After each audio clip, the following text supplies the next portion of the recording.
Welcome to স্বর্ণ পাঠশালা live exam group থেকে পত্রিকার পাতা থেকে নেওয়া গুরুত্বপূর্ণ কিছু প্রশ্ন নিয়ে আলোচনা করব।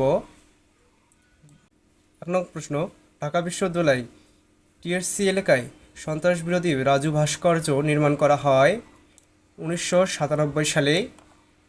2 নং প্রশ্ন, কানাডার বর্তমান ক্ষমতাসীন দলের নাম লিবারেল পার্টি।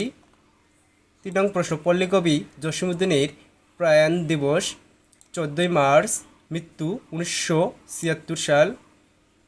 4 নং প্রশ্ন, ইরানের পারমাণবিক ইস্যুতে চীন, রাশিয়া ও ইরানের বৈঠক অনুষ্ঠিত হবে। উত্তর, বেইজিং, চীনে। 5 নং প্রশ্ন, বাংলাদেশ স্বল্পোন্নত দেশে এলডিসি তালিকায় যুক্ত হয়। উত্তর, 1975 সালে। 6 নং প্রশ্ন, ভারত সরকার অবাঞ্ছিত বিদেশিদের ঠেকাতে প্রণয়ন করতে যাচ্ছে। উত্তর, অভিবাসন ও বিদেশি বিল 2025। 7 নং প্রশ্ন, গ্লুকোমার রোগটি মানবদেহের কোন অঙ্গের সাথে সম্পর্কিত। উত্তর, চোখ। 8 নং প্রশ্ন, বিশ্বের প্রথম প্রতিস্থাপনযোগ্য কৃত্রিম হৃৎপিণ্ডের নাম। উত্তর, ভাইভাকোর তৈরি করেছে অস্ট্রেলিয়া। 9 নং প্রশ্ন, চলতি বছর সংশোধিত এডিপির আকার 2,16,000 কোটি টাকা।